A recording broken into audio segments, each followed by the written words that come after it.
Hey guys, I'm here in my studio and I'm carving the new blocks for our new collection, and I thought it'd be fun to just show you my setup.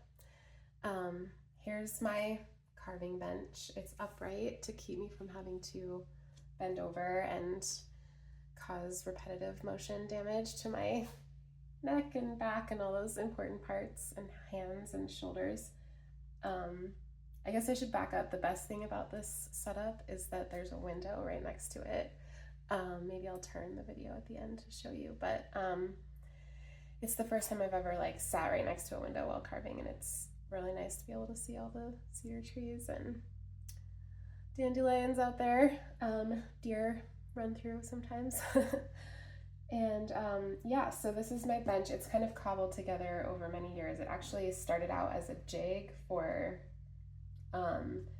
registering woodblock prints, just printed on Japanese paper that I was printing by hand. And so I would kind of knock the block up against this corner, and then you can kind of see there are little marks here where I would put registration clips and punch holes in paper, and then be able to tape the paper or tape the clips down and always put the paper back in the right place so that I could register one block to another, like one color to the next color.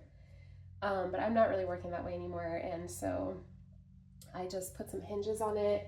This is some kind of old shelving thing that I found in the hallway in my old studio in Brooklyn, and I kind of propped it up using that. This is called a bench hook, and these are really great for carving wood blocks. Usually you use it on a table, so this would be sort of flat, and then I would be standing over here, and you would use the block, this piece of the bench hook, to kind of keep your wood block from sliding forward, because I used to carve on a table, and that's how a lot of people do it. So you can see all these marks here. This is like me missing the block. I used to carve just birch plywood that I would buy at the Lowe's that was right next to my studio, because I didn't really know that much about traditional wood block printing materials from like people who know what they're doing. But I eventually found a source for this Sheena plywood, which is a much nicer wood to carve. It's very soft and easy to carve, but it's strong and holds fine detail. So I buy this from a really great company in Oregon, and they buy it from Japan, where they grow it specifically for woodblock printing. So having the right materials is a great advantage of doing something for a long time, because eventually if you keep trying, you're gonna probably figure it out. So anyway, these are my tools, and there is a wide variety of different styles. These are Japanese tools. You can see the Japanese characters on them. And there's all different kinds of, this is called a chisel, and there are, the main ones are chisel, V-gouge, which is like this, and there are like traditional Japanese terms for this that I should memorize, but I haven't. And then, so that's a V-gouge, and this is because it makes a V like this, and then this is a U-gouge. It's a little hard to show you in the video, but it makes a U shape. And so the V-gouge carves like a finer line, and then the U-gouge carves like more of a wedge out of it, or a kind of a scoop. And then I do, my blocks are very small. This is like, because mostly I make greeting cards, this is the size that I usually work in.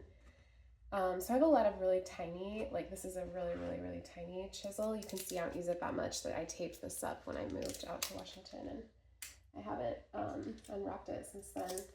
But it's just the right tool for like just a specific thing. It's a very tiny little chisel, and you can just kind of knock out a little piece in a corner if you need to.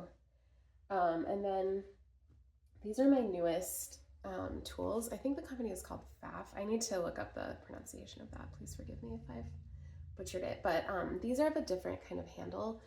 These ones over here, the traditional way to hold these tools is to put this part in the palm of your hand and then kind of guide it with your fingers and your thumb, which is a good way. But these are like sit the same way in your palm, but they're round, and so they have a really nice feel to them. And I just find that like I can really easily control them.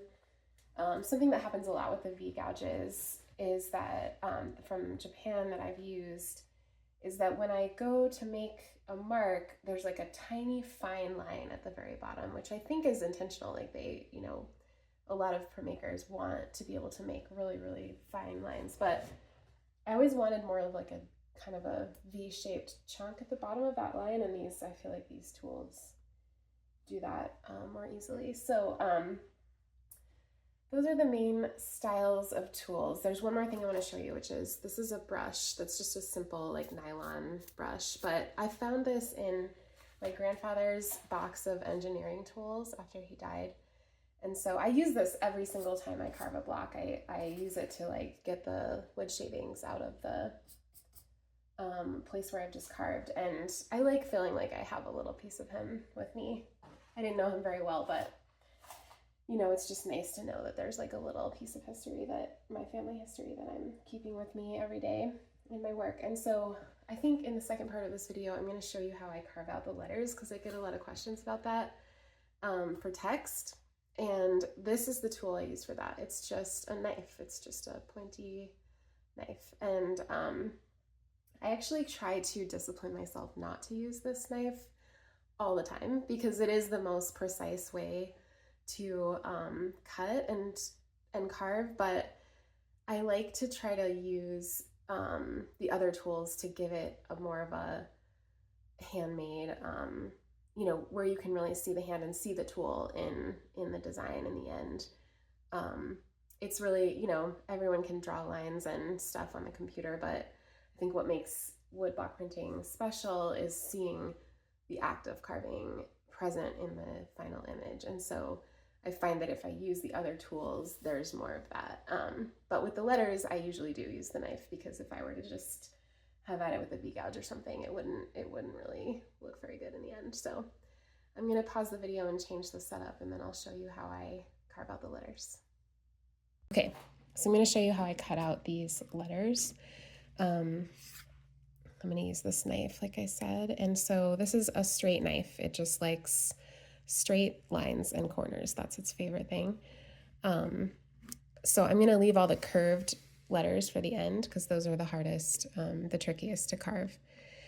So one thing that happens a lot while I'm carving my blocks is that I rotate the block around a lot. My teachers, you know, I hear the voices of my teachers in my head saying, you know, you want to move the block and not your hand, because you always want your hand to be in kind of the ideal carving position, both for like ergonomics and also for safety, so you don't cut your hands, and then also just because you have the most control if your tool is in the right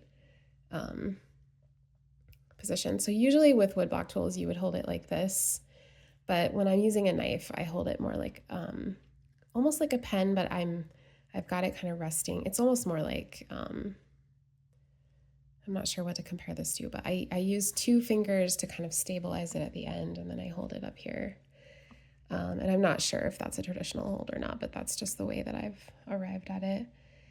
So the first thing I'm going to do, in order to minimize the number of times that I have to rotate this block around and just save a little bit of time, I'm going to cut all the straight lines that butt up against the right side of these letters, just because that's where my hand is and that's where the block is. So I'm going to carve out all these pieces on the side. I think I'm maybe just going to do this one word, sweet, because otherwise this video is going to get pretty long. And I hope this video isn't shaking too bad. I usually try not to have the thing that's holding the camera on the same table that I'm carving on, but I'm still working out my setup here in the new studio, so that seemed like the best way to get the right angle and have you actually be able to see what I'm doing. So the next thing I'm going to do is I'm going to just cut across all the tops of all these pieces, all these letters.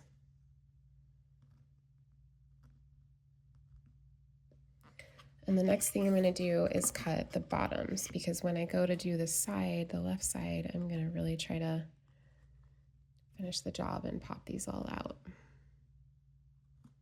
Although the E is an exception, because I always want to be kind of carving along the longest section of the letter, because it kind of helps the wood to stay in one piece as you're cutting it out.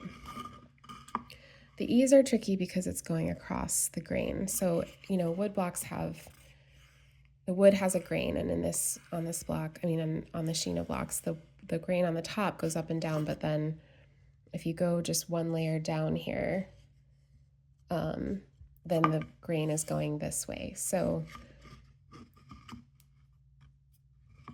when you're doing the E's, you're cutting across the grain. When you're cutting these like cross, there must be a term for this part of the letter, but I can't think of it right now.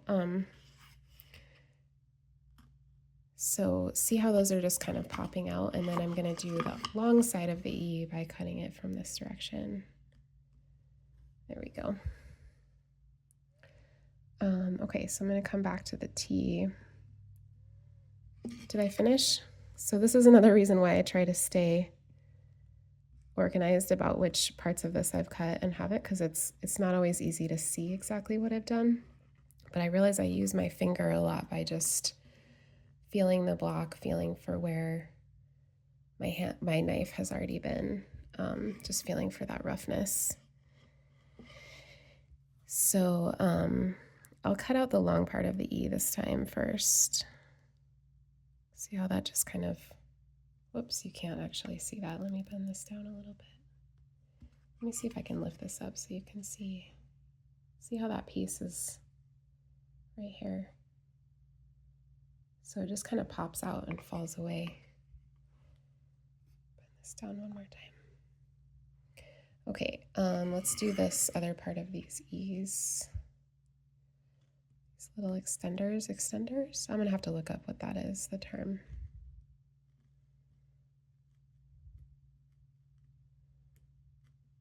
And if you feel something, you know, whenever I feel something kind of resisting or not working quite right, it's really better to just slow down and try again, because, or just, you know, take it really slow with the knife, because it's very, very easy to mess these letters up. I've definitely broken a lot of letters, and they can be repaired. I have ways of repairing things that fall out of blocks, or you know, when you carve away something that you didn't want to carve away. That's definitely something that happens that we have to deal with. See how I'm like rotating this all over the place? I have to keep moving the video. This is just part of it. So I'm going to cut the rest of these W's out. I really like W's. I'm not sure why. Whenever I come across a W, I'm like, ooh, W. I think it's because it's like satisfying how they kind of interlock like this. Or maybe it's just because it's novel. There aren't as many of them. Okay, so I've finished all the straight letters in the word suite, but I'm going to work on the S now. So S's are the letters that I mess up the most. You can ask our printer, Erin. She's always coming to me with an S that is broken.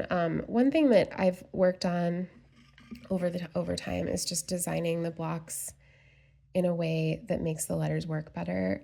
One trick is that whenever I have a lot of text like this, I often, it's kind of small, you know, because depending on how many words are on a block, I can sometimes make the typeface bigger, and that makes it easier to carve it more carefully and make it really legible. But when it's small like this, you know, there are going to be mistakes, and so I often try to design it so that there's another color like overlaid with this color, and that color would be printed from a polymer plate, from a digital file that turns into a physical matrix that's made out of like polymer plastic. And we have a company that we work with to make those, and we use those for the second and sometimes third color on our designs, mostly just to save time, because otherwise I would, you know, never be doing anything except carving, which, you know, would be okay with me, except that there's a lot else that needs to happen. So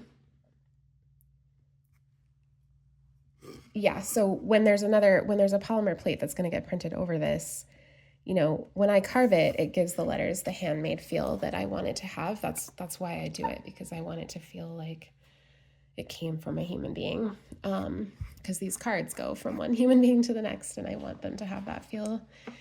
But you know, when the polymer plate gets printed, it just tightens the whole thing up and makes it easier to read. And it's often like a lighter color, so it's not as, you don't see the outline of it as well, but it really does help to kind of rein all those letters in and make it legible, because at the end of the day, if a greeting card isn't legible, then it's not really doing its job.